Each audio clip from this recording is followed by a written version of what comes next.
Hey everybody, how's it going? Welcome to the Off the Podcast with Karan, John, and Nelson. Nelson? Hello. So guys, how's everyone's weekend been? Weekend's been going pretty good. I went to Chiller Theater Expo in Parsippany, New Jersey.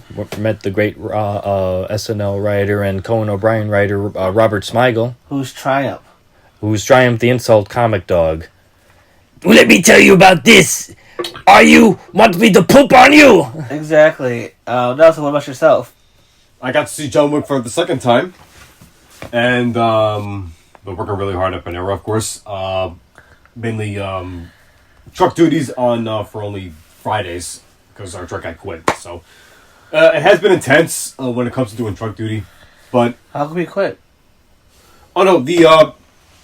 Our last truck got quit because he, wanted to search for, a job that, pays more. So I feel you, but he Right. hopefully he should have got a job before he quit. Now he's just thinking out of his ass. He fucked himself. Why would he do that to himself? Did he let anybody know about... he did, yeah. Okay. Way in advance. Because that's something I would do. Like, right, if I left my job I'm at right now, which I'll make sure my job I like is established and I like it. Strategy. Anyway, let's get to here. So my weekend. Yeah, go ahead. So, Melissa came by. We got a chance to see her finally. Shout out to my buddy Melissa. We all hung out at my house. We had a couple of drinks, and we decided let's watch a movie. So first, I wanted to watch that show Beef because I heard it was really good. Right. But they're like no. They're like we tried to watch Dodgeball, that didn't work. So let's go on Peacock, and we left the horror movies. There's a bunch of obscure horror movies. And then Melissa's like, oh, let's pick that one. So we watched this movie called Saturday the 14th. Oh, the 80s movie, right? Yes. What did you think of it? We fucking loved it. It was hilariously funny bad. I know. I've seen that too. Nelson, it's a hilariously fun bad 4 out of 10, but it's a fun bad 4 out of 10, like a room type of fun. Oh, that's good to hear. Yeah, there's like twists and turns, especially when that old guy appears. Yeah, and exactly. He's at this German accent. Like, hey, what are you waiting for? Open the door. Stereotypical German accent. Yeah. And then the vampire, I forgot the guy's name, but the actor. But yeah, there's I think there were other monsters too, if I'm not mistaken. Yeah, the actor who played the vampire. Right. You know what I'm talking about? Yeah, I think so. It's been I've saw that on Shudder. Yeah, but I saw it one time. So we watched that. Then we played a bunch of music videos, and then my buddy Jose got us these 2 bottles from Korea, so whatever. Drank 2 of those bottles. I woke up the next day with such a hungover. And then I had to go to work, so I made it to work on time. And loud ass, we're just gonna call her Miss Lady, is on register 7. She's like, "Hey, sweetie," real loud, and I'm like, "God damn!" I'm trying to drink this water. I'm like, "Are you? Hey, how you doing? Are you okay? You buying too much?" I'm like, "Shut the fuck up." And then I decided, let me drink some water. I peeped a little bit in this brown recycle bag, like whoops, and then I did the rest of the shit. As soon as I got out, and I had to walk home. I drank a can because it was pouring. Yeah, because it's been a crazy rain weekend. As soon as I got home, I crashed. Like, overall, pretty good weekend. What was in the drinks? Huh? What was in the drinks? It was Korean drinks. It was like, what was it, like 50, was it 50% volume of alcohol? I don't know. Oh, and one more thing. I whooped some ass on Friday in game night. Shout out to Rachel. Fuck you. I beat you. Oh, she'll probably like that once we share that on Snapchat. I'm sorry that you have to hear that, Rachel. Hey, shout out to my boy Jeff. I made you proud, baby boy. I couldn't make it to game night because even though I was asked in advance, yeah, because I witnessed it. Oh wait, no, I was actually closing. No, not closing. I was actually doing truck duty that day, and I was really tired that I couldn't make it. But at the very least, I got to fully finished Spy X Family. Oh, that's such a good anime, bro. It's way more than what I was told. And dude, I doubt the end of the song. You have the end of the song. I actually really like the I had this on my playlist. It's so beautiful. But Anya. the second opening is It's good. It's catchier than the last one. Really good. Yeah, the current anime I'm watching on Netflix is Monster. Ooh, Monster's a classic. Yeah, I'm catching up with that. I'm on episode 4. Dude, let me tell you, the guy's manipulation inspired me. I know. Villain. He's such a... I felt very sympathetic with him in the beginning, but I'm still going to catch up. It's like 64 episodes. He's a I sick... don't think I've heard that one. Dude, it's on Netflix. It's actually not that bad. It's a classic horror anime. Yeah. Right. So, does anyone add more before we bring out what's going on currently? Yeah. I got it. Ground here introduced you to an anime called House Paradise. Ooh. The first 2 episodes... tell the viewers, for those that have not seen it. All right. House Paradise, the premise is this. Spoiler free, of course. This character, I forgot his name already, but We'll call him character. well, he's actually a ninja. Okay, correct. Ninja character, folks. He's a ninja type. He's a ninja type character who, unfortunately, has been trying to kill himself for years, for a number of years, but cannot because fortunately, in his line of duty as being a ninja, let's just say the body count is huge, and he's Gabimaru the Hollow. Gabimaru the Hollow. Gabimaru the Hollow. Make sure you keep it out of the summary. Yeah. All right, Gabimaru the Hollow. Gabimaru the Hollow is his name. He was a ninja his entire life, and the person in charge of who he worked with offered him his daughter in marriage, which of course he thought was stupid. But in time, he came to realize that despite not wanting to love anyone, since he never loved anybody in his life or cared for, the first person to ever come into his life to ever love and care for him was his boss's essentially his boss's daughter, because she became a light to his life that he never thought he would ever happen, would ever come to him in his life. And he loved her so much to the point where he actually wanted to leave the life of a ninja behind. However, yeah, this would sound a little similar to Kill Bill. So he wanted to leave, and the master did grant his request, but of course, at the same time, he wasn't, because he deemed him a criminal. And fetched all of his fellow ninjas that were also in his unit as well to kill him, because, well, the thing is, he trained him to be the next. He wanted him to be the ultimate weapon, but for his ultimate weapon to leave for the sake of marriage, basically is a sign of him disrespecting the fact that he's betraying. He doesn't want him to betray who he is. Is that the summary? That's so far that summary. Yes. So okay. So, and here's the last part of the summary. So, to gain his freedom and to clear of his charges, he has to go to this island. I forgot the name of the island, to fetch this fruit of immortality. Just think anime Suicide Squad. Yeah, basically, folks, something like that. Yeah. So far, it's got a cast of characters that are actually so far pretty good. So by the first 2 episodes, I'm going to be watching the third episode. Yeah, it's already out, so I'm going to be watching that. And where can they watch it on? Crunchyroll. Yeah. If I recall, for anybody with a Crunchyroll account can watch it there. And I can't legally say these sites. I mean, the other things I go on. without paying a monthly fee with that. Anyway, let's talk about our topics, John. One of the topics that's currently going on in the entertainment industry is the writer's strike, which started by the time of this recording today. Yes, as of today. Tuesday, May 2nd. Which you folks will probably be listening on May the 3rd tomorrow, which is now Wednesday. Oh my Whenever God. you're going to listen to this podcast. So, does anybody have any thoughts or feelings when they heard about this writer's strike that's currently happening right now? How long do you think it's going to last? Do you think they'll meet the demands of the WGA about the Writers Guild of America? Yeah. Yeah. Writers Guild of America. Do you think they'll meet the demands of the Writers Guild of higher raise for the writers and stuff? Mostly currently, the talk shows that you people watch, whatever you watch, your Jimmy Fallon, Seth Meyers, Stephen Colbert, and Jimmy Kimmel. They're going to be basically not going to be running any shows since the writers right now are not writing any material and stuff for their skits and such. So they're going to be in reruns. It's basically going to be a month of reruns if it's going to last several months or a month or maybe a week. Hopefully it will be meeting up to demands. But, okay, so thoughts and feelings about this Writers Guild? You go first. Yeah, Karan? Personally, for me, it was like, oh yeah, I remember that back in 2008. I was like, oh, that was a... Yeah, 7 and 8, yeah. Yeah, that was a thing that happened with all the things, and it sucked. So, I personally think it'll probably last as long as the last one did, about a few months. Hopefully not too many things get pushed back, so hopefully everything works out. It's bullshit that has to happen. Do you think there'll be certain shows and all that that'll get the plug, even ones that just start out? Yep, probably a bunch of them.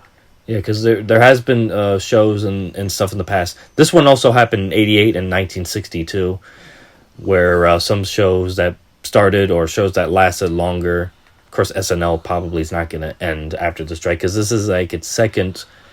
no, this is the third time that it's been dealing with that, but it already ended its season because it was supposed to be with Pete Davidson was supposed to be the host.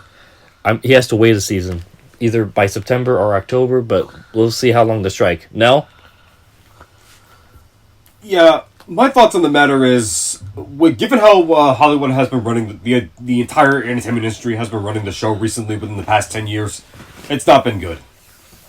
It has not been good to the point where a lot of audience members are just tired of what they're giving us. Because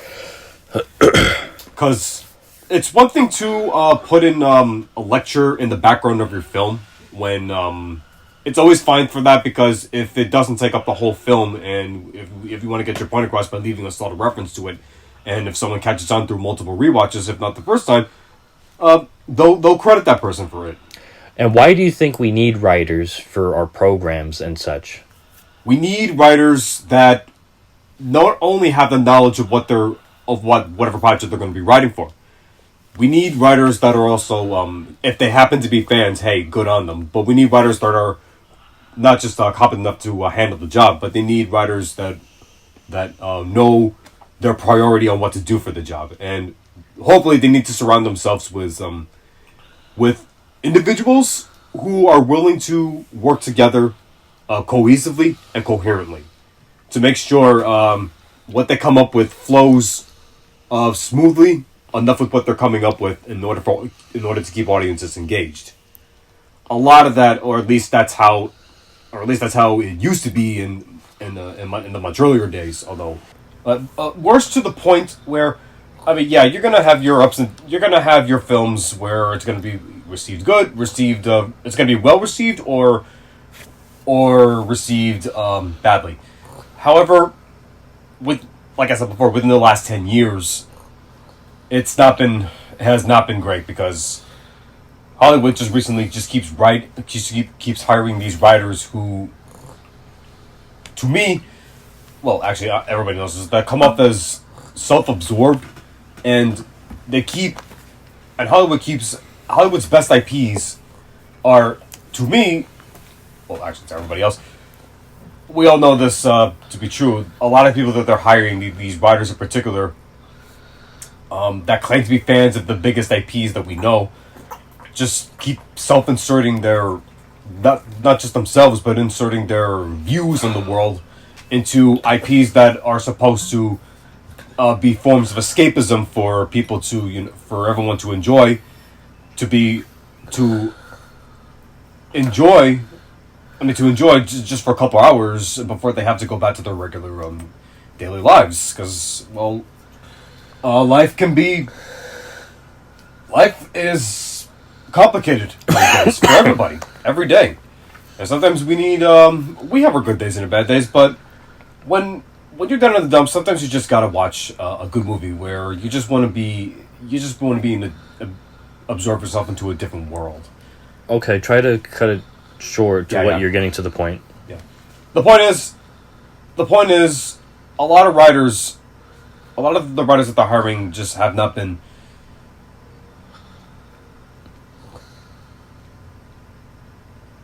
Take your time. I was just looking for the right words for it. It's just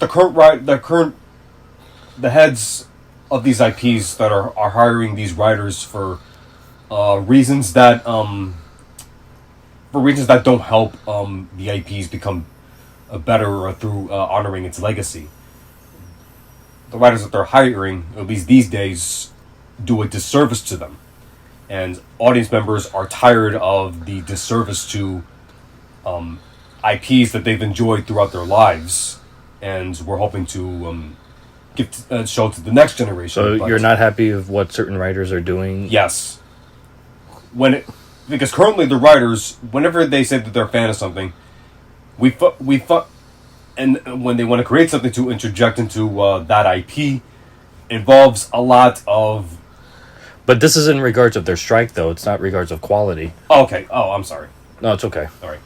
Anyways, that's just the quality of it. Although I'm trying to connect the downwards of the quality of. Do you think streaming has something to do why they're having strikes? Because I've read an article on USA Today that it has something to do with the streaming services, that they're getting like different, raise and all that. And it's according to the article, they're not receiving enough for their work and stuff. Because it says right here, according to an article of USA Today, Hollywood has changed significantly since 2008, led by the rise of streaming services, and this has upended the traditional pay structure in the industry. And as the WGA argues, this has led more writers longer for less pay. Streaming series often have longer production schedules but fewer episodes per season, which is how their pay is calculated.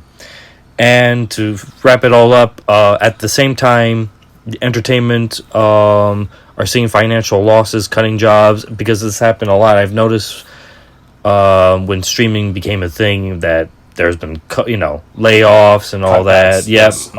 Yes. Lots of cutbacks. No. It's good that you bring that up because, I mean, all right. What I was discussing earlier was the quality of it, but however, I was trying to connect how the quality was sort of I guess the drop in quality, you could say stuff like this is like affecting the quality of the shows they're trying to produce. But no, as you also are speaking, there's a picture of members of the Writers Guild picketing in front of Disney Studios. I'm assuming this is the one in California. Yes, I heard about that. Yeah, no, it's a good thing that you bring that up because what I was discussing earlier, I was trying to connect the two. But yeah, it would seem. Yeah, I mean, other than the recession that we're in, but that's really besides it, since this has been going on much longer before the recession was even starting. Yeah, it's pretty clear. With this strike happening, it's definitely no doubt that the quality within whatever the projects they're going to be working on are either going to be halted or not going to be so great, because this is not the first time the quality when shows drop whenever these strikes happen. Because I remember way back in the 2008 to 2007 writers' strike. Yeah, of course. A lot of great shows that started off strongly, all their series finales took a nosedive. Yeah, during that period. During that period. All the series finales Yeah. got picked by Santa. Yeah. Although in this case, with Hollywood's drop in quality of most of their films in the entertainment industry, and with this happening, it's not a good look for the industry. It really isn't. Because how long do you think it's going to last? now, how long do you think it's going to last? Okay. From 07 to 08 from the last one, that only lasted a year? About 100 days. About 100 days. Okay. The longest one was the Writers Guild of 1988. Come in. What's up? What's up, guys? Hey guys. Hey. Cool if I grab 2 beers. Yeah, go right ahead. Go ahead. We're just in the middle of a podcast. Jose just stopped by while we're talking about what's going on with the Writers Guild. Yeah, he just kept picking up a couple of beers. Yeah. Streaming really changed a lot Now, in the structure and all that pay rate and all that in episodes. I would say I actually agree with you 100% on that, because I mean, as much as I have been enjoying the streaming services that we've had within the past few years, I mean, they have done a service of providing good entertainment for as long as they have been. However, the long term of it is definitely the long term of it is definitely it was going to affect all streaming services for the worse. Because, I mean, when you see the actual numbers, turns out even though they'll tell you it's successful, but they're not going to tell you that it's not looking great. What about you, Karan? What do you think of what the writers are striking currently with this new age of entertainment? Well, they gotta realize the times are changing, and it wasn't like it was back in the day. Where it was easier, to do stuff like that. But now it's hard. They just never adapt it. Well, I have to say that the writers do have the right to strike because it's, when you're under the guild, it's a union thing, right? Of course, I mean, yes. you're under a union at Stop and Shop currently, right? Yeah. What is it like? Because I remember the guild. I mean, your union said, we're going on strike. Do they tell you what choices of if you want to participate in the strike? Back in the day, we were almost on strike. They're like, hey, you'll get paid for the strike. You want to do it? If you don't do it, you won't get paid. Yeah, that's what the guild is about. It's a union for writers who work in the industry. And since the entertainment industry, as of now, within these recent years, as a whole, have not been honoring. It's clear they have not been honoring their word towards the Writers Guild of America. Hence why, since they have not been on par with each other, it's pretty clear because of their lack of lack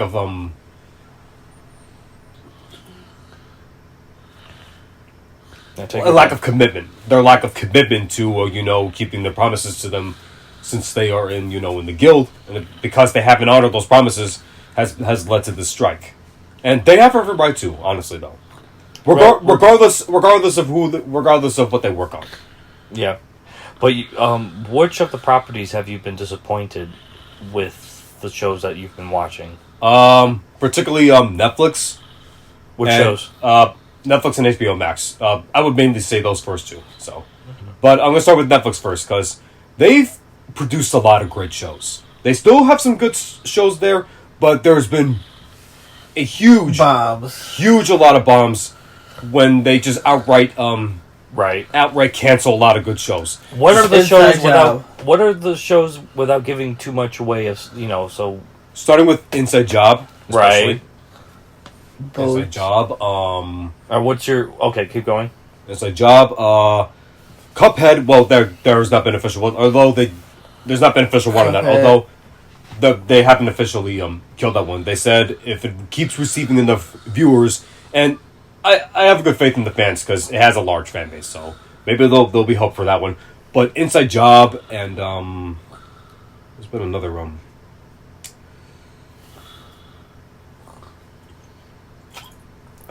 there's been like other shows.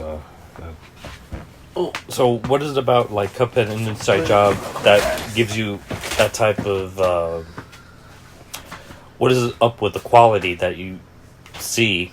Like that's a sore thumb or no. The quality within those shows are actually really good. Oh, no, it was okay. I don't know if I was speaking too clear. I mean, what about the shows that you noticed that were bad? Oh, the ones that were bad. Okay, yeah. The content that they produced, they have produced good content, but there's also bad content, which draws its viewers away. Like, if I remember correctly, She-Ra? She-Ra. Well, okay. Alright, She-Ra's a bit of a mixed bag for a lot of fans. For a lot of people who do know She-Ra, but don't know She-Ra. Now, okay. I would say, it was a mixed bag for people who grew up on She-Ra, who know the source material and grew up on the original series. Right. And to see it, its design differently, to see it drift so much further away from what it looks like, for not even resembling anything like the original series. To not go too much, what is it that left you after watching the whole series as a whole without giving too much away? Oh no, I had not watched all of She-Ra, so I can't comment on. Oh, you haven't watched all of it? There was like an episode that turned you off or anything? No. Well, I mean, I was curious at first, but looking at what the show is, and I'm looking how it doesn't resemble so much of what She-Ra looks like, based on what I saw in the original series. Like I thought this reboot was gonna be like a reboot that would honor where it came from. Okay, but what did you end up seeing instead? All I saw was a different type of Shiro show that I don't think, in my opinion, was meant for those who wanted to be curious to explore the lore of Shiro. Right, I felt like right. it was for. It looked like it was definitely meant for a different audience, and It turned you off? yeah, it kind of turned me off because, in comparison to the 2002 reboot of He-Man, that show was the best of both worlds. Right. I remember that when it was on CN. Yeah, and the same goes for the Thundercats reboot. Both those shows resembled and looked much like their original counterparts, but updated with top writing, great animation, and great voice acting, but on a more mature, but on a more mature level for audiences, older audiences to enjoy. For like making a new, a show, the same show, but for a new generation is what I'm talking about. Okay, so end up She-Ra not up to your standards? Yeah, as a viewer? Yeah, it just didn't look like it was going to live up to the standards I was hoping for. And what are the other shows without giving too much away for the other ones? If you can pick whatever. Well, I got to pick one because there's. You can just go by names. Yeah, I'll go by names. I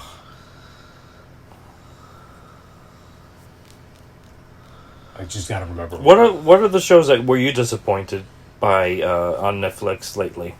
On Netflix? The last show was that He-Man show, because I know we're going to get from He-Man. Yes. Oh, yes. yeah. Oh, my God. That Kevin Smith was involved. Yeah. Yeah. Yes. That's also another thing I wanted to comment on a show that I was going in with optimism, but then heard word on some changes that unfortunately Kevin lied about, saying that there was not going to be no changes, that it was going to be about He-Man. But little did we all know. Yep. Oh, we got the classic bait and switch, which has been happening recently within these past 10 years. I was kind of heard that there was not going to be a MODOK series with him, but oh yeah, Marvel's MODOK. Yeah. Another that Smith was involved. Was Smith involved with that? Marvel's MODOK? I think so. I know of MODOK's. I know of that show, but never watched it. I know Patton Oswalt was voicing it. No, I'm talking about I'm talking about the fucking one that came out with Ant-Man. Oh no! I meant that stop motion one that they were going to release, but that didn't come into fruition. But anyway, we're getting off topic. Yeah. Writers Guild.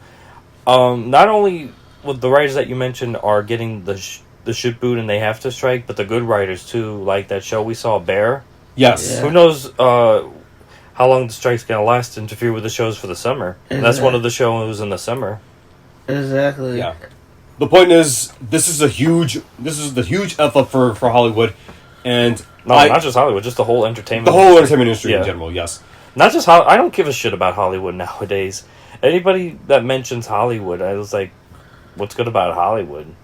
You can just go to any studio, because back then, if you wanted to be an actor, you could either be an actor in Broadway, you go to New York. If you want to be a movie star, you go to Hollywood. Now you can just make your own stuff nowadays, like what we do on Off Script. Exactly. Yeah. Well, I mean, what do you think of Hollywood as a thing, since he mentioned that? Hollywood's just an idea. That's what it was, a theory, a dream. Now anyone can be Hollywood. You can be Hollywood from anywhere. Yeah, that's why I call it the entertainment industry. Because Hollywood is, basically, that's what it is, right? It was a thing that had a meaning, but I feel like anything can be anything. Off Script is basic. To us, Off Script is our Hollywood. It's our own industry. Exactly. Yeah. Which we built from nothing. Yeah. And that's the idea, folks, is that you can just make your own content. Even podcasts. You don't need a script to do podcasts. You just have 2 or 3 random people just having conversations. And whatever you hear, if it's interesting or not to your ears, then that's up to you. Exactly.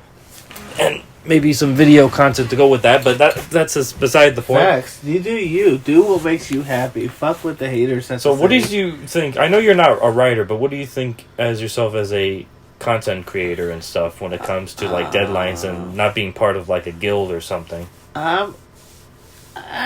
It feels nice, you know. It feels nice to feel like I'm free to do what I want to do. my visions will come to me when I want to, you know. Yeah, of course. So it's great to not be owned by it and not be labeled, you know. Yeah. And then, you know, and you?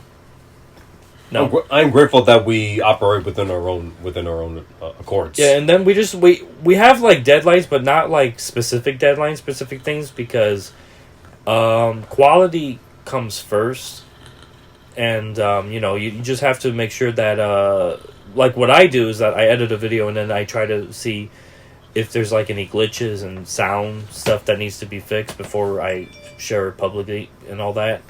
And it comes to this content too. I don't, you know, we just make these content, you know, this podcast as on the side to let you know about our voices and stuff and what we sound like, while we're not behind certain characters. Maybe as the time goes on. But yeah, the Writers Guild, it just started as we were recording. They're probably picketing right now in different industries. Warner Brothers, Paramount, Disney. Yep, the big D. That's been taking a lot.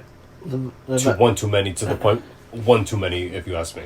Yeah, writers, good or bad, they really do need a good raise. I mean, you know, how are you going to have good structures for your series? Exactly. And for your talk shows and for your... Even reality shows have certain scripts.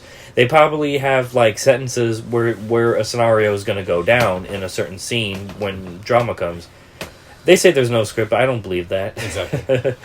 I mean, and what else? Variety shows. But variety shows is not even a thing anymore. The only variety show is SNL, but which I've read on an article, it already ended its season. So, as I mentioned before, Pete Davidson has to wait for season 49. Jesus Christ, that show's been on for 49. Almost 50 seasons. That's crazy. Yeah, in a few years, it's going to be in its 50th anniversary. It outlived so many variety shows. Damn. Even Mad TV. Remember they tried to bring that back? Oh yeah, you can't reflect. You can't. Sometimes you just can't bring back magic. Yeah. Yeah, and you know, but anyway, writers, you know, keep on striking until you get what you're coming for your raises, good or bad, whatever your political ideals are. We don't care and all that. But try to keep things balanced in all that. I mean, if you have an opinion, then you have an opinion. I mean, everybody has an opinion. Kron has an opinion. I have an opinion. We all have I have an opinion, good or bad. But isn't that what makes the human condition much more complexing? Yeah, because, you know, it's all about opinions and facts and opinions. Fact and fiction. Facts and fictions, truths and ideas. But just remember that whatever you put out, not everybody's going to agree with you. So, of course. And when that person doesn't... No matter what videos we put out, even if we think we good, there's going to be someone that is not going to like it. Exactly. Of course, yeah. There's always going to be someone who always wants to shit in your laws. You just got to accept it, that's all. Just accept it. Just take the L. Also, learn from it. You can't be friends with everybody. Yeah. Exactly. And who knows, maybe you would be shit now, but years later, maybe yours will catch on. Yeah. Just remember, it's never a good idea to throw everybody a bone. Or trophy, for that matter. All right, we might sound like old men because we are in our 30s, but there's always... Okay, you... Shh! Go to shush me, being an old man there. What's wrong with this type of talk? This is why we don't have freedom of speech anymore! That's why, as I wear my Editor Eddie shirt. Yeah, my age. And I'm wearing a Tom and Jerry shirt, and we were not even born when they were out. In my day, apples used to cost a nickel. And what is your shirt supposed to be? Wake up, John! Oh, that's what the Halo 4 advertisements. I guess in a way we are old men, but you know, sometimes you just gotta act your age, I guess. Yeah. But yes, writers, keep on picketing. Just hopefully everything will get resolved within a month, maybe less. Yeah. Because people need to watch our content, even though... How often do you have to keep watching your shows? Now we're speaking of it. Do you keep a minimum of like 10 or 5? Anybody? I try to watch my shows when I get a chance. Yeah. Do you keep, what's your average number? Like 5 or 10 shows? Like 5 or 10. Nothing more, because I know there's like people that have like 20 shows. Oh, I or can't something. do that. That's too much. That's too much. Yeah. Because that's too much work. Because you got a lot on your side that you're doing, right? Yeah. Plus, I play games, so you know. Right. Exactly. And who often listens to podcasts? Because that's what I do in my free time is listen to podcasts, going to work and leaving work. I like this type of podcast right here, off the off podcast. Once you all listen to it, pretty soon we're gonna be working on a Spotify, Which we're planning to make an account and then put this episode and the previous episode and future episodes on there. But anyway, so on the flip side, writers go. This is like my fourth time I'm saying this, but let's talk about something positive. In about a few days, it's what's on May 4th. Star Wars Day. the day before Cinco de Mayo. Yes. Oh, it's May the 4th. Right. May the 4th be with you, and Cinco de Mayo on May 5th. For all you tequila lovers. Arriba. Libre. Fill yourself with a nice Corona with a lime. Goes well. Lime always makes Corona taste good. Well, at least for me and other people. What are you guys planning to do on Cinco de Mayo? I'm going to meet with a coworker, have a couple drinks. After that, see where the day goes from there. I think I might go see Evil Dead. Oh, you haven't seen Rise yet? Yeah, I haven't seen Evil Dead. Oh, yeah. People, go check out Evil Dead Rise, right, Karan? Yes. Although, my original plan on Friday was to see Guardians, but everybody's going to be on Cinco de Mayo, so I switched it to Thursday, so... Yeah. Good Yeah, call. and plus I'm off Thursday. That's why I suggested it. And this was when I was gaming with Karan, who beat our asses. So, yeah. Fuck you. Yes. Let me tell you, I turned to a supervillain when it comes to Mario Party. I realized that. I turned to the biggest supervillain. Yeah. And Jeff's also a supervillain in Mario Party. You guys played Mario Party? Damn it, I should have been there. Yeah. And, I think the next one we're going to do is Mario Kart. Yeah, Mario Kart. Yeah. I love Mario Kart. Yeah, but Rachel's house is nice. Her mom's nice. Her mom's deaf, but she's nice. Right. And the little girl's nice. Yeah, next time I'll be over. So, May the 4th be with you. And basically our plan is to watch Guardians of the Galaxy Volume 3. And that's pretty much as Star Wars as you're going to get. The end, in my opinion, this is going to be the end of the last great Disney movie. Because, MCU Disney movie. Marvel movie, yeah. And for a long time, if not ever. Because, here's the deal. The last great MCU movie was No Way Home, because after Infinity War and after No Way Home, it just went to okay to mediocre to exactly. I think Eternals was like the most boring Marvel movie I've ever seen. Exactly. So that's what I'm saying. That's why I felt this Guardians movie. I feel like this is gonna be the last great movie where me and you and Nelson might rate it a 7 or 8 instead of the low scores we've been giving it. Mm-hmm. Yeah, especially I hope to rate it as a 7 Ant-Man and and 8. the Wasp. And what was the other one? Oh, yeah, Doctor Strange and the Multiverse of Madness. Yes. I was let down by that one. I actually just found out that, believe it or not, do you want to know how many rewrites that movie went through? I have a feeling. 66. Jesus. That movie went through 66 rewrites. That is horrible. I think Remy needed the money or something. The wonder Scott Derrickson dropped out. Because they went through 66 rewrites, it clearly means he probably wanted to go he did want to, of course, go for a sequel for Doctor Strange. And whatever idea he had, he probably wanted to, it was going to be another central focus on Strange. That's what he wanted to do. That was the whole point, because, hey, it's Doctor Strange. But it's pretty clear, whatever Feige and the heads of Marvel wanted for him to do instead, he probably saw, like, the rewrites that they wanted him to do, and with that many rewrites, he just bowed out. If you're going to have a title that has the Multiverse of Madness, you better show the madness. Make the multiverse. You couldn't make 8 stops and stuff. Exactly. Yeah, you just give us Bruce Campbell's with pizza bagels. And no, those other ones that they passed do not count. Even if they're there for, seconds. And what was the point? Like, at first, okay, American Child was not as bad as I thought she was going to be, but still bland at the end. Like, I thought she was going to do more than she... We have to save America. I cannot tell you how annoyed I was. Oh, yes. America! Also, the villain, what? Was himself. Like, really another doppelganger. Lazy. Yeah. That was very lazy. I mean, it's been lackluster and with also, these Marvel movies. And also Scarlet Witch, and the fact that the fucking Illuminati, you hyped them up, and then you just killed them. Instantly. and everyone wanted my boy Jim from The Office to be Mr. Fantastic.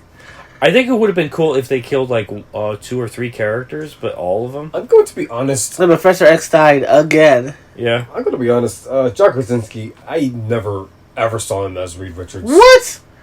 Dude, he has to look. The chops. He doesn't have the... Yeah, the facial hair, the gray. No, he looked a little bloated compared to the last actor that played him. He looked more comic book accurate than he did. What? Are you kidding me? Dr. Zilli is a perfect. That's Jim right there for The Office. He's fantastic, but I thought he was okay. No, he was good though. It's just I just thought he didn't look the part in my eyes. They're probably busy recasting it, or is he still attached? Well, I know why they did that. It was on the behest of the fans. The fans fan casted him a lot. You might as well just recast the whole thing and just start over. Yeah. Since they opened the multiverse idea in the beginning. I love the Fantastic Four. They were one of my favorites. Yeah. Growing up, the Thing was my top 3 favorite Marvel heroes. Oh no, the Thing is awesome. It's clobber time. And I'm like, please do it right. And now I'm hearing this positive thing of Mila Kunis being the Thing.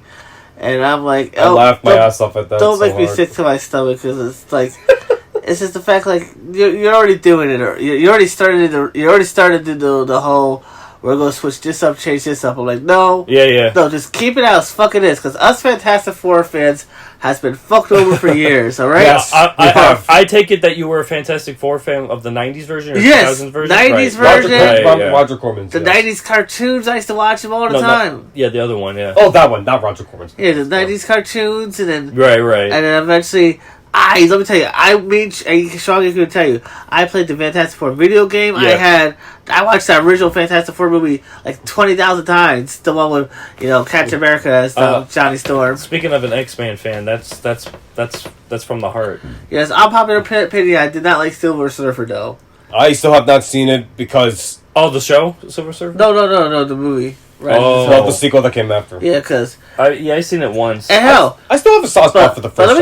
Let me just tell you what happened to us, though, as Fantastic Fours. We were riding high until 2008 happened. And you know what happened in 2008? What? Silver Surfer. Terrible. Then, also, our awesome cartoon got canceled. Yeah. And then from there... Ironically, that was right after the Writers Guild. Exactly. Yes. And then slowly we started dipping. And then finally put the nail to the coffin to us was 2016. Yeah. When that abomination... 15. When that abomination came out and put the final nail to the coffin to us. And now Marvel, we just want justice for once. Cast the right people. Do and the Disney, right thing. don't forget Disney in the mouse. And Disney, do the right thing. Please, don't make the fucking thing Mila Kunis. Please, just give us what we want. It's a good Fantastic Four movie. I mean, usually, are they drawing on the hate and negativity to get people to the crowds to see this or something? Exactly. Like, oh, dude. They did that with the Velma thing. Dude, they're gonna make... Don't even start it. They're gonna make... Oh, man. Folks, we watched the first 2 episodes of that show. Oh, what? Of Velma? Of Velma. Oh, yeah. That was it. That was it. I watched... I don't know what they were going for that, but... It's a bastardization of characters that we love. Definitely. It's clearly a concept that doesn't belong there. It's definitely my top 5 worst cartoons I ever saw in my whole life. And we have over 90 years of cartoon knowledge, all of us, so... Yes. So, like I said... 90 years, we're old, So to save the trouble, even though we watched the first 2 episodes, I watched reviews of the reviews of the later episodes, and everyone was in agreement. Everybody that was watching the shows, for their own viewing pleasure, they kept getting worse every episode. The dark side slowly taking over the whole Disney Corporation thing because they put their hands in everything. Yes, and I'm like, yeah, I'm sorry. That was basically, I was like Alan Gregory bad. Right. And we seen bad cartoons. Oh, yeah. Yeah. But Star Wars, guys, let me tell you. John Nelson, I'm a Star Wars fan, but I'm not a huge Star Wars fan like you guys are. Right. No, that's understandable. Hell, there's a few Star Wars movies. Have you saw The Mandalorian yet? The season 2? I have not. I saw episode 1. I liked it so far. Okay. Well, my friend Jose says like the new season he's not a huge fan of. Yeah, I don't blame him. Everybody's been saying Shout that. out to Jose. We're thinking about making him a special guest one day. We have a big Star Wars. I think we have That'd an be fun. imaginary list of guests that want to appear on this podcast as it goes along for each Wednesday, or That'd be fun. and all that. But Star Wars, good and bad, and all that. I still like Star Wars to the end What of time. was your first Star Wars movie you were watching? The first one on TV. Episode 1? Or wait, episode 4? Yeah, the middle trilogy. Oh, the prequel trilogy. That people at work say, "Oh, you like the middle trilogy," and then you got the prequel trilogy, and then you got the sequel trilogy. That's should we call those sequel trilogies? I have no idea You can because still call it the sequel trilogy. no, but- it's just the problem with the sequel trilogy is that it was so disjointed. Yes, no, you're right. You're right. The It only felt thing I very liked was disjointed compared to the last two. I like the Force Awakens for what it was. No, I agree with you too. I like it to a degree. I don't love it. I didn't like The Last Jedi after. I think Rise of Skywalker probably is my also. It was like You and a me total both. mess. Bro, you and me both. That was the final nail in the coffin for me after I've seen that movie. I was like... Alright, The Last Jedi, I will say this. It's the best looking Star Wars in terms of special effects and cinematography. Right. That's the only thing I can give it. And, of course, yes, acting. The acting in that movie is, by any means, it's not bad. It's actually good in a lot of areas. The problem is the direction that they took our characters and the story feeling so jumbled and so incoherent and... what was the word you used? Disjointed. It felt so disjointed with every It single... did not. It didn't flow well. In The Last Jedi, what? It just went directly to when they were evacuating when the First Order were coming. Yeah. It literally leaves off where Force Awakens left off. It would have been cool if they had the fleet in space and all that, and then they had the attack, and it gives you an idea like, oh, maybe a month or maybe a year passed. Exactly. No time passed. They did so in the last two trilogies. Whenever we go to the next one, there will be some gap between them. And there would be some, of course, when stuff like that happens, you would have little like comics or books to fill in the gaps, like to know where they were in between films. I think I like The Last Jedi, the comic adaptation, more than the movie itself. Really? It was that good? No. I just like the illustrations in it. Oh, okay, the illustrations. I'm not talking about story quality, not by a long shot. No, you're right. Oh, man. No, it's basically like the movie. But you felt the illustration in the comic was... Yeah. I mean, it started with Luke when he felt Rey's presence in the movie, and that was cool. Maybe that could have been the movie, but... Even one lightsaber fight would not save it. Yeah. It's clear the person that George put in charge, I will say this. Or sold. Or sold. Yeah. He sold it to the wrong people, and... I mean, look, if their intention was to honor his legacy, I would have been alright with that. Like, if that was the intention in the first place, besides making money, if it was to honor his legacy, I would have accepted that. But clearly, as soon as he sold it, all they saw were dollar signs. And despite the direction that he gave them, like, he had it all filled out for what he wanted to do for the sequel trilogy, but who he put in charge to take over his company threw that shit in the trash and went into their own direction. Maybe they should have gone Frank Marshall instead of Kathleen Kennedy. Yes. Even though Kathleen Kennedy had good credits in the past. But I mean, good credit. good credit. Yeah, we have But connections. good credit, and that's it, yeah. Yeah. You had connections. She probably had connections. Yeah. And But the problem... it's all about knowing people. I mean, know somebody that can know somebody that can get you to the top. You fucking take the opportunity. Yeah. She was the opportunity. She took it. But the very downside to her being in charge is that she's not a leader. She really is not a leader by any stretch of the means. No shit. She's terrible. No, she's been a terrible leader, taking Star Wars into directions that I don't even want to discuss even further because I've ranted to myself. I ran into myself and to many of my other friends about this long enough. I just want to clarify that her leadership and Disney's charge of how the handling of the IP has just been nothing but a jumbled mess. What was the first Star Wars movie you were seeing in theaters? The first Star Wars movie I saw? In theaters. Oh, both you guys. Maybe The Phantom Menace. I have to start with the Phantom. Actually, no.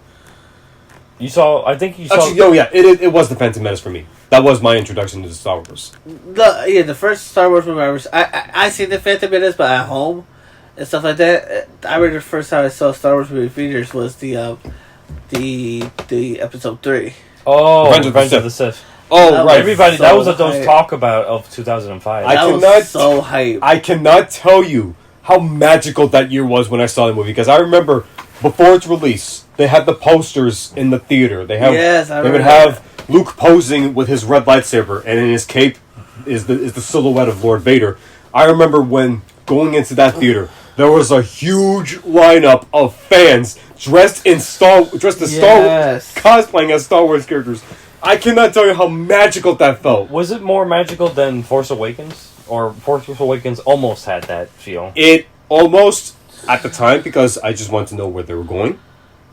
Yeah, At the time, because I was being cautious at the time. That first half, you gotta admit though, that did hit. Yeah. Also, another thing, they had a lot of golden opportunities, and honestly, how they prepped Finn in that first film, Right. I was really confident. Where I was cautious but confident that they were going to take that character in a different And direction. then it went in a different direction. And then they turned his character into a clown, a character they made that looked like he had potential. Who to loves be milk? Yeah. But with the good and the bad, I think the good was I like Rogue One. I still like Rogue One. Rogue One is literally the only Disney Star Wars Rogue One movie. was fun. I saw that with my mom, and she even enjoyed it. I actually love that movie too. I mean, I would definitely give it an 8 out of 10. Maybe they should get Gareth Gareth Edwards to be in charge of the other stuff at this point. That was also my little brother's first Star Wars movie he ever saw in theaters. That's probably the best one for a young viewer to watch. I would agree with you. In fact, if that's the only one that felt like it was honoring the Star Wars legacy better than the entire sequel trilogy. Even though it was cool seeing Vader at the end right there, my only problem with that... That was so badass. Yeah. It was badass. My only problem with that is, over time I thought it through, my only problem with that is it was clearly out of there at the last minute just to get butts in the seats. I mean, I still like it, but I know when I'm kind of I've grown to that point where I kind of know what feels like it's pandering and kind of feels a little forced. But it paid off, though. but it paid off, though. But I'm just saying, I don't want them to... Well, at that time, I was hoping they wouldn't make a habit of it, but unfortunately, they have been making habit of it within their later iterations of stuff. Their later iterations through shows, like Obi-Wan, for instance. But they've been doing it so poorly. Have you been catching up with Star Wars Jedi Falling Order and the new one, Jedi Survivor? No, but my friend Eddie has. What does he think of the games? I like the first. I think he did play the first one. He liked the first one. He has not gotten the other one yet. Although a lot of people are saying that the new one has major performance issues. Oh, bugs. Yeah. I heard about that. They already announced today they're doing a big day one patch. Well, they better get that shit fixed, because I have seen a few... because I love Jedi Fallen Order. I mean, I think that's one of the... Yeah, it was really good. Well, you have an original character that's raised in a scrapyard planet like Braca. And he's a ginger. Yeah, and it's played by what's that actor's name? Because he was in Disney stuff and Nickelodeon stuff. He was also in Ned's Declassified. He played one of the background characters. Oh, really? Oh, nice. Yeah. What a start! Now he's a Jedi. Well, actually, no, he's a Padawan in the first one, and then I think he's basically his own Jedi because he was trained by a female character that was caught off in the Force, and she used to be a Jedi, but she cut herself out. Have you saw the gameplays of Jedi Falling Order? I can't say that I have, because... Oh, they're good. I like them. Well, that's good to hear. But however... actually, that's good to hear. Well, besides a friend of mine keeping me up to date on Star Wars, which he does just to let me know if I'm ever curious of watching a clip here or there, but I, on the other hand, have moved on from what Disney has done with Star Wars, because it's... Right. With the crowds that they're trying to target towards is just... It's not for me. You're slowly cutting yourself off from... I've been slowly cutting myself off from what they put out, because, look, good or bad, it's just... Toxic. It just doesn't feel special as it did for me when I was growing up with it in the past. Like there was a time where when Star Wars came when it was needed. Exactly. Because let's not forget in the original trilogy, Right. George took a 15-year hiatus so that he could wait for Hollywood's effects to improve, so that he could make a Star Wars film without having to rely so much on practical. And also personal matters. In And for his personal life. matters. Yeah, Of course, because yes. his wife left him after... Well, actually, no. It was after the original trilogy ended. Of course, yeah. You heard about that? That he had a hard time? Oh, that's sad. I know. Yeah, he got divorced, and I heard that she left him for the designer that did the Skywalker Ranch. Damn. Talk about a blow. Wow. No, Wow. the Poor industry guy. almost killed him because he did a lot of risks for those trilogy Oh no, he did. because he valued too much of his time, but it did pay the price for his personal life though. Yeah. That's what it takes for the. I mean, I'm not saying art should. Everybody has a passion they want to follow through and through. Of course. Exactly. But that was the type of Hollywood he had to deal with because that was at the time when Hollywood in the 70s was not a solid time. It wasn't. Yeah. It really wasn't. No, it wasn't. I mean, by the time the '60s passed, yeah, it had not been the same.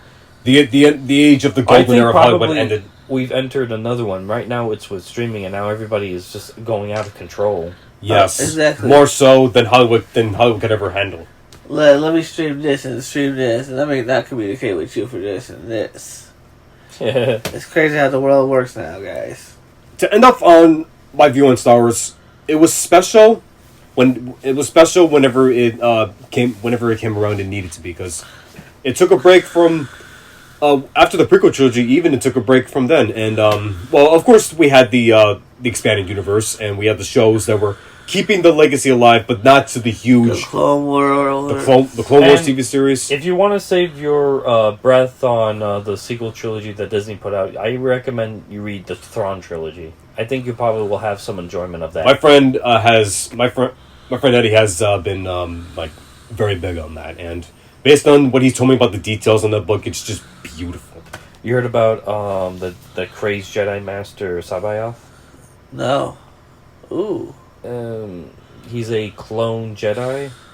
They did a little bit. This was at the time before the prequels. There was like a different backstories of the Clone Wars, but I won't get into detail. I think you have to read Timothy Zahn's books. I think I'm mispronouncing his last word, so anybody can correct me on that. Yeah. But if you want to get a joy out of that, you can read that and just. Is that your favorite Star Wars novel? I think my favorite one. I think I like the first book because I like how it starts out. Okay. It gets a little bit crazy by the third one. So yeah, Lucasfilm and Star Wars was in a better place when the company was independent. In fact, a lot of companies were, in my opinion. I mean, we had the big six: Fox, Disney, Warner Brothers. What is it? Top Exactly. 5 now? Sony. Yeah, now it's 5. Now that Disney literally just snatched them. The Fox IPs now. Fox was in in trouble financially a few years. Yeah, then when Rupert Murdoch sold the film lineups of Fox to Disney. Oh, Fox. I wonder if he's enjoying his last moments with all that money that he got from the. Oh, I'm pretty sure he is, but I think that was. Despite that, I still think it was a huge mistake because all the IPs that Disney wishes to. It's 20th Century Studios. Yeah, That's crazy. it's a lame ass. Isn't that a disgrace for the founder? It is a disgrace. That's crazy. And they let Disney buy Fox, but they wouldn't let Xbox buy Activision. Like the fuck? Oh yeah. Point is, I will always love Star Wars, and will honor it. Yes. What it once was, not this gigantic money milking machine that it is now. It's crazy. They missed a perfect opportunity to Force Awakens to have Padme, Luke, and Anakin all standing together. Han, Luke, and Leia, they had a missed opportunity to put all 3 of them on screen. They never honored that. That will never happen now because we all know why. Because Well, Carrie's who knows gone. what this new trilogy? I keep hearing that there's a new trilogy. I heard coming Taika out. Waititi's also doing one directed the Star Wars one. Oh, I know you're not a fan of him now.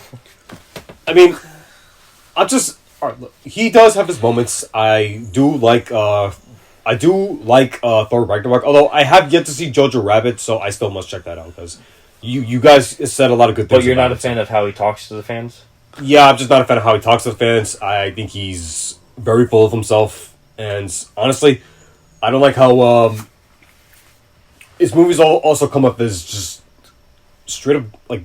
Well, I also don't like how his comedy style does work. It does work from time to time, but when it comes to implementing it on IPs that I take seriously and turning them into jokes and putting them in and throwing in a humor that feels juvenile and making the character that I took seriously look like a joke. Straight up not funny? Yeah, I just won't crack a laugh or a smile because it's just like you're bombing it. And yes, no, because Thor didn't start out as a joke. Yeah, Love in and the first Thunder two. was not the. I still like Ragnarok, but I think No, that me too. Ragnarok I think was when entertaining. How could you waste Christian Bale like that as a badass character like Gordon from Godbush? I think he could have gotten crazier, Yes. like in the comics. Yeah, or just like a Patrick Bateman, but as a god killer. Yeah. Now, Thor Ragnarok I enjoy to a degree. I still like that movie, but don't love it because I still didn't like the direction they took my favorite characters in. However, I can overlook that because I was entertained. Although, if I have to name a big criticism, I really didn't like how they used the Planet Hulk elements because I love that storyline, especially from the animated take on that. It's we played She-Hulk soon. But yeah, Star Wars. I'm still gonna like Star Wars, good or bad. The games, the shows, Yeah, the lore. all that. The music is alone is Yeah, John Williams. I think he's Yeah. planning to retire now this year. Actually, he confirmed after Indiana Jones saying that he doesn't. Yeah, plan on that's it. retiring. Actually, no. He said he's not going to retire. He's still going to craft music for as long as he can. Well, I'm not planning to retire past 65. Which I have to say, good for John, because I do want to hear him do his. I think it's better if you keep yourself busy Exactly. instead of Yeah. just laying around. Always stay Yes. active like a shark. My friend Ray, And you know what? John's a My legend. friend. Oh wait, go ahead. Right. my friend who's a retired guy, he told me, he's like, you gotta always keep on moving. He said he knew a few people retired, and it's a month or a week, a few weeks after they retired. Sit back, will last too long, died. Yeah. Got to keep You working. gotta keep on moving like a shark. Yeah. So that's why John's decision to keep composing after saying that he originally was. I like the fact that he wants to continue crafting music because you know what, Sorry. the man's a legend, and I'm glad he wants to Yeah. continue to craft music. I like to hear some original compositions. So, Yes. do you have anything to add on the Star Wars Day thing? Like I said, I love Star Wars, the lore. There's some movies I still need to see, like The Empire Strikes Back, and I We still gotta need to plan a see date for that one. episode 2. Yes. Right. But other than that, I survived even the Christmas movie. Oh my God, Survived the that Christmas movie. was boring It was boring, terrible. and cringy. I understand the intention, but it could have been so much It better. got one of the actors from the Carol Burnett show at that time, and one of the actors that was on Maude. Yeah, these are during our parents' former years, folks. It was. Yeah, It long before was- we were born. It was. Oh It was my just god. awful. It was. I did like the animated segment with Boba Fett. That anime sim was the only Yeah, that was- possible thing that we enjoyed in that thing. I liked it because it was unique. It reminded me of Love, Death and Robots, right? Yes, Oh yes, yes, yes. That could fit in somewhere like Love, Death and Robots with that retro, animated look. Yeah. But I think we expanded to. We pretty much talked what we had to talk in this podcast so far. Anybody Yes. have any final notes? These are the droids you're looking for. These aren't the droids we're Droids looking I'm for. not looking for. Oh fuck. I think that's a good one. But what have we learned today?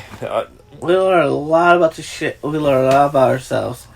Hey guys, pretty soon we're gonna have a video form of this and an audio form in the future. Once we get better production stuff, we're working on it. Yeah, it's all about progress. Yeah. We're always making progress every single month. Moving, Not a year, moving. but month.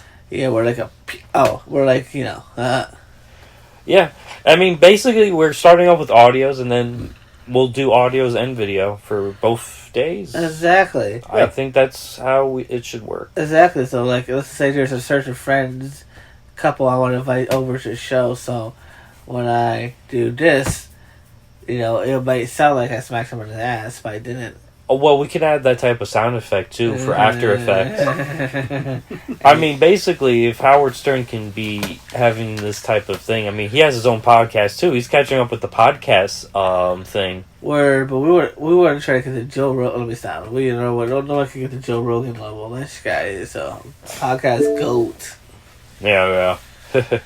It's all a matter of taste, folks. But anyway, let's all say our goodbyes. Goodbye. Bye. Laters. Oh, yeah. Good night. God bless.